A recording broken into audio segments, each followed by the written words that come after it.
अभी चाय में दूध से बनाओ ना। देखो ये जो है ना केमिकल है, सही है। इससे मैं चुप हो जा, इससे मैं दूध बनाना सिखाता हूँ तुम्हारे को। इससे कैसे दूध बनेगा ये देखो, इसको निकालो, इसमें डालो, इसमें डाल दिया। अब ये है सादा पानी, इसके अंदर ये डालो, ये दूध बन गया। दूध बन गया भाई, पानी मैंने फेंक दिया, सही है। ये मार्केट में जो हम कहते हैं ना दूध बिक रहा है सस्ता, वो ये है, समझ गए। ये दूध बन गया। अब मैं इसकी आपको चाय बनाना बताता हूँ। चलो तू फिर चाय बना। ये देखो, सही है। वो दूध बनाया था ना, अब हम इसकी ये चाय बना रहे हैं। ये देखो, ये पूरा डाल दूं?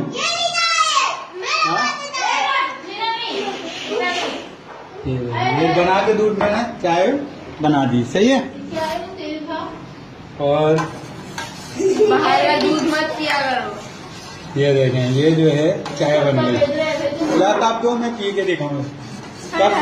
तब दो ना। हाय हाय क्या कर रहे हो? हम पी के दिखा देंगे। जाओ, छन्नी है, छन्नी दो। अभी पी के भी दिखाओ। हाँ, हम ये चाय को पी के भी दिखाएंगे। तुम यही ला के दूध देते हो। हाँ, गलत काम में वीडियो बन रही है, ये देखो, सही है। ये चाय बन गई। अभी जो पिएगा उससे आगे क्या बनेगा? सही है। हाँ भाई, हम वहाँ पे बैठ के आपको चाय पी के दिखाएंगे। ये देखने की पीनी है, बताओ। हम आपको चाय पी के ये देखो, वैसे ही लग रही है, गरम है।